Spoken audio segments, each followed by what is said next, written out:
Good morning everyone, my name is Michelle, I hope you're doing well and welcome to Saturday morning in Northern England where it's raining cats and dogs. It's not too bad, it's warm at least, and at least it's not snowing. Let's consider what has been said over the last 24 hours. The YouTube streets have been filled with response videos to the uncut version of Chris McDonough's interview with H, who's 15, Ali, his mother, his great-grandmother, and family friend Leslie, who also knew Candice. That uncut version was originally released on Patreon, but as lots of you told me that you watched it on YouTube, I know, I said in the video yesterday that Chris released it on YouTube because someone took snippets of it, chunks of it, and put it on YouTube. And he distinctly said on his Patreon that no one should do that. This was copyrighted, and if anyone did that, he would strike their channel. So he was forced to release it. That's inconsequential.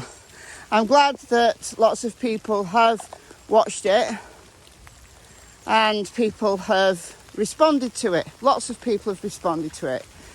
As I suspected, it's the names that are one of the key issues that are being discussed. H said the creepy guy who was hanging around on the property that Don rang Candice about, supposedly whilst they were there having their day out, going to all these different shops and places and the hospital and the swimming hole.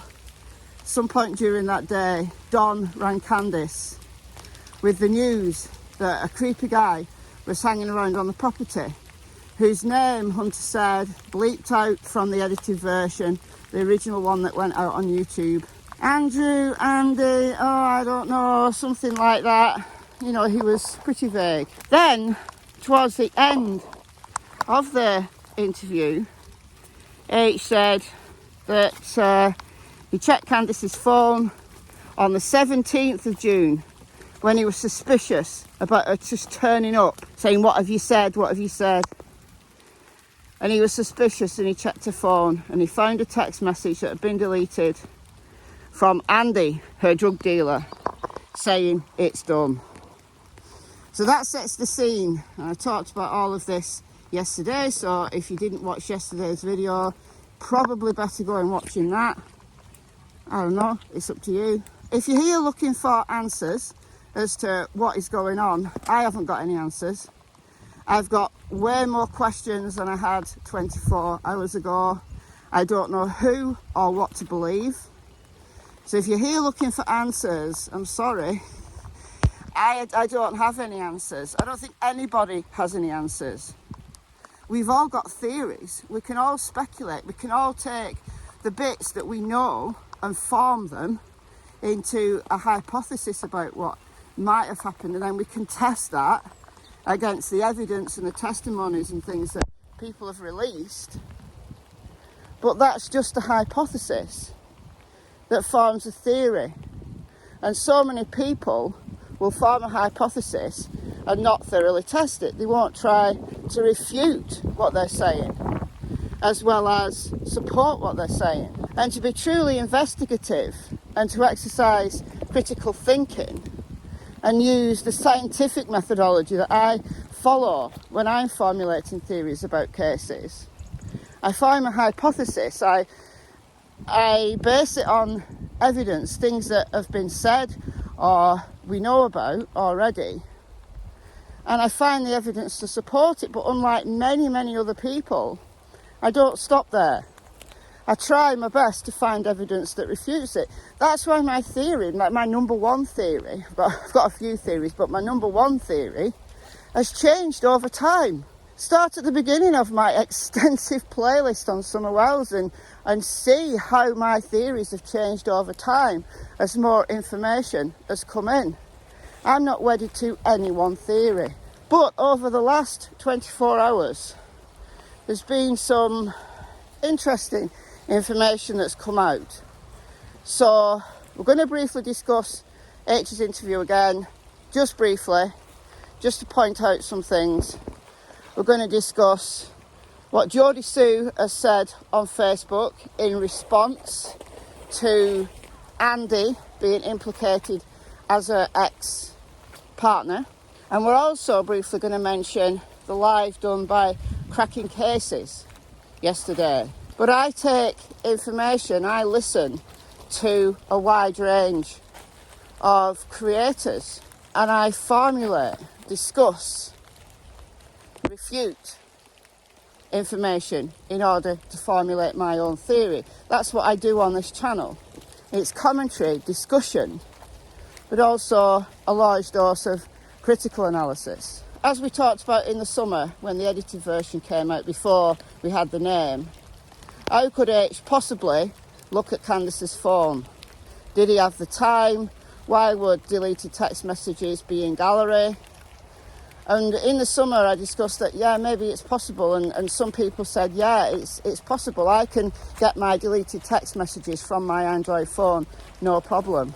And if you've backed up things to the cloud, then yes, of course it's possible, because it's there. And like my iPhone, if I back something up to the cloud, or to my Google Drive, or to another cloud, I don't have to use the Apple cloud, I can use another cloud-based thing, like Google. If you're backing everything on your phone up to the cloud, whatever cloud that might be, like if it's a Samsung phone, Samsung has a cloud. If all that's backed up, then if you get a new phone, if you log into that cloud on your new phone, all your information will still be there. So it's absolutely possible, if Candice was backing things up to the cloud, that those deleted text messages were actually there, and Hunter is telling the truth. Why would he make a story up like that? Why would he say that? Why would he mention the creepy guy? Why would he add those details in if they didn't happen? As I suspect, he's basically telling the truth, basically. But then we have to ask, is the creepy guy called Andy or Andrew the same as the Andy who's Candice's drug dealer? Has the creepy guy, Andy or Andrew, been hanging around the property, but simultaneously be Candice's dealer? Yes, it's quite possible. But it's also possible that these are two different people. He didn't give a surname. And there's several Andrews that are kind of within the tangled web of this case. So there's Andy, Geordie Sue's ex, who's the closest in proximity to all of this. At the time, he was living at 125 Ben Hill Road, so very, very close to where all of this took place. So we might say, well, he's the number one. But there's also, as people have pointed out, Hunter's dad is called Andrew. Now, he lives in New York, so why would he have come down to Tennessee to steal a child? Now, I know some people have talked about him and thought he's weird, and he came down in, wasn't it, October 2020 when Jose came briefly on the scene. All right, if Hunter knew it was his dad, he wouldn't implicate him, would he? Would he? Would he? Or would he? So I can't see that. There are other Andrews. There's Candice's first husband was called Andrew, but as far as I'm aware, she hasn't had contact with him for years, as far as I'm aware. But we don't know. But why would he come down from Wisconsin to steal a child? He's got a criminal history, but he's got no criminal history of stealing children. So why would he do it? You might say, well, to spite Candice, but if she hasn't heard from him for years, why on earth would he do that? Why would he do that? I've got to sit on the contemplation log because this is too much. This is too much. I've got to sit here and contemplate. That's what I've got to do. And then there's Andrew, Candice's first son. Now, I don't know how old he'll be now. I could work it out. But as far as I'm aware, Candice doesn't have any contact with him. He was adopted, fostered, and then adopted out when he was 2 years old. Why would he come down to Tennessee to steal Summer Wells, his sister. So the closest person in proximity, and the one who perhaps, you know, the one that's had the recent contact with the Wells family, is Andy, Geordie Sue's ex. So then that leads me on to what Geordie Sue has said, that I've just watched before I came out. That Hunter is mistaken, he's confused, he's got the wrong Andy, and there's somebody else, she says, who she knows, who's called Andy, who has been hanging around. And she also mentioned that another little girl was subject to an attempted kidnap after Summer went missing. Well, that's the first we're hearing about this. I'm going to leave a link to Hunter's interview and Geordie Sue's Facebook post in the description box, but if Geordie Sue does delete it, she sometimes privates posts and things, then that link won't work. But I don't know, I guess it might depend when you're watching this. But it's the first we've heard, and she said she's not going to elaborate further because she's not going to give YouTube anything further to chew on. It's new information as far as I'm concerned. I've never heard anything like that before. So there's another person called Andy who tried to kidnap another girl from 110 Ben Hill Road after Summer disappeared.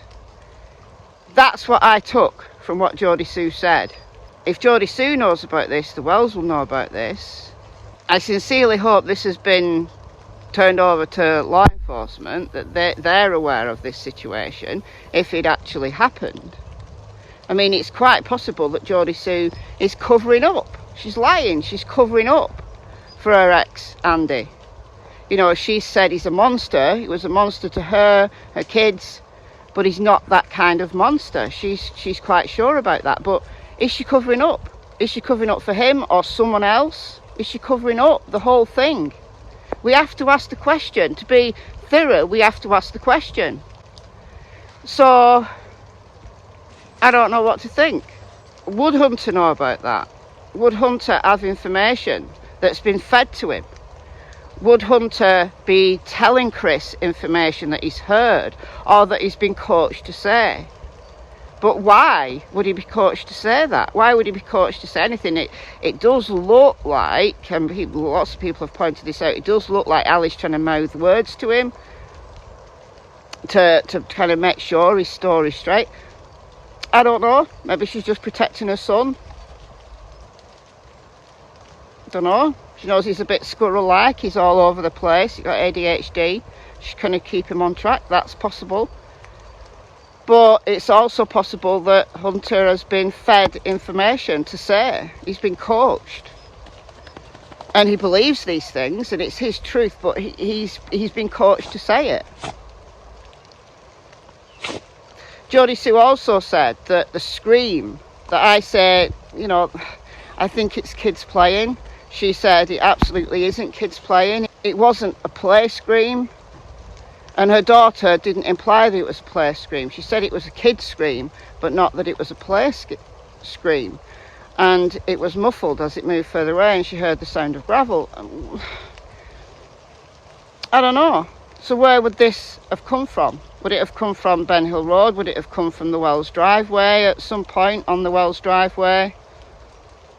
And then where was Summer taken from there? Was Summer picked up and carried? That's possible. So somebody was hanging around. Who was hanging around that Geordie Sue didn't notice? Someone was hanging around, and Summer was out on the property, but she wasn't down at the creek. She was perhaps down Ben Hill Road, and Geordie Sue and her kids didn't see her because they were in the property. Or maybe Summer was on the driveway, kind of just playing around on the driveway. Maybe the boys were going up and down on the... I don't know. I don't know anymore. Do I need to revise my theory? Or is this another lie? Or is it something else? It's not Summer screaming, it's something else. But Geordie Sue's daughter said it sounded like kids, but it's not kids playing. What does that mean? What does that mean? So, finally, we've got to consider, if this is true, let's just imagine this is true. Summer was picked up, and that's why she screamed, and she was taken down Ben Hill Road, but into the hollow, not onto Beach Street Road, into the hollow. There was a scent alert at a creek further down Ben Hill Road. Was that where Summer was set down? We don't know the direction of travel between these different points where search dogs alerted to Summer's scent. These were scent dogs that were looking for Summer's scent. So was she carried down Ben Hill Road, hence why there's no scent, that the dogs lost her scent on that road. And Sheriff Ronnie Lawson has confirmed that a search dog did alert on one pathway. It might not be the dog trail, as Don says, it might be the driveway, as was originally stated. She was carried, and because she was carried, the scent will be in the air, not on the ground, and it quickly dissipates. Whereas scent that is on the earth, especially if she got bare feet, because bare feet emit an odour that a dog will readily pick up, especially as the scent. How dirty are you? You're very dirty. You're very dirty. Yeah, you are. So when she's on the ground in bare feet, a dog that has its scent article that it was given, the swab that was taken was from her shoes, so it's a foot odour. So she was picked up, carried down into the hollow, sat down maybe she was wriggling or whatever, sat down near that creek. They crossed that creek and then went up on the ridge. Now Cam from Crackin Cases says that one of the scents is high up on the ridge. I did a video about all of this the other day, and this is very steep. In last night's live, Cam said that he climbed up a ridge. It must have been that ridge because he said it was close to one of the footprint areas. And he found evidence of a camp. He found some chairs that looked like they hadn't been there that long. They weren't rusty. He found some articles. Now, it was turned over to law enforcement. They went there and combed the area, and what they found, I don't know. We don't know, because law enforcement are keeping everything very close to their vest. Maybe they found nothing, right? Maybe they did and they say they're not disclosing it. Or maybe it's got nothing to do with Summer whatsoever. The landowner said nobody should be up there, it's private property, but kids might have been up there camping, you know, camping out there, having fun there. They took some chairs up there because, remember, this is high up on a ridge, but a local might know an easier route up than what Cam took. So although it's high, there might be trails that go up that are easier, kind of just part of the natural topography that only a local would know. And then you've got to consider that this has got nothing to do with Summer, or maybe it does because it was close to the footprints. And then there was another set of footprints towards Beach Street Road. So was she taken into the hollow, up the ridge, towards Beach Creek, and then put in a vehicle? That would fit the data we've got. But I've got to now try and find information that refutes that. I can't just say she was abducted because XYZ. I can't say that. I have to now try to find information that refutes that. But that's where I'm up to with my thought process. Everybody could be lying. The footprints could be a lie from the neighbours. They might all be covering up. I don't know why they would. Why they'd say there were footprints on their property. If they wanted to cover something up, they wouldn't say there was footprints on their property, would they? But law enforcement haven't confirmed the footprints. The camp might be nothing to do with it. Jodie Sue might be lying, Hunter might be lying, or Hunter might be telling the truth and it's a different Andy. And Jodie Sue might be telling the truth that she knows who this Andy is and it's not her ex. Or they could all be lying. Honestly, I needed to sit down on my contemplation log to do all of this because it generates way more questions than it answers. But finally, I will say, and I'll get up and talk this through. As I said yesterday, why has Chris M released this now? You know, he knows that this is going to generate an awful lot of talk. So why now? Why now? Why not 2 weeks ago? Why not a month ago? Why release it at all, knowing full well it's going to generate a lot of issues? Why did Chris M go into No Thanks live the other night and say it's not true?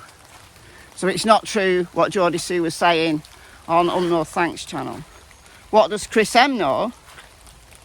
Is he going to disclose what he knows? Why would he keep information hidden that he does know? I don't know, it makes no sense. There's a way you can make it make sense, but that's assuming that the things that have been put out so far are truthful, and we don't know that they are. So I've got to leave it there for today, I'm afraid. So I'm sorry this has left you hanging, but I've been left hanging. I've been left with a lot of thinking to do, a lot of contemplation, probably more videos sitting on the contemplation log to try to make sense of this, try to work out who's lying, what facts are true and what aren't. I'll see you in the next video. I'll see you tomorrow. I'll also see you tomorrow for Crime Story Sunday, which airs every week at 8 p.m. UK time over on my other channel, Michelle Walks. I'll release a YouTube short this afternoon over on Michelle Walks to tell you all what the case is going to be. So until then, goodbye from Miss Tillington, goodbye from Miss Cassie Springer, and I'll see you very soon. Bye guys.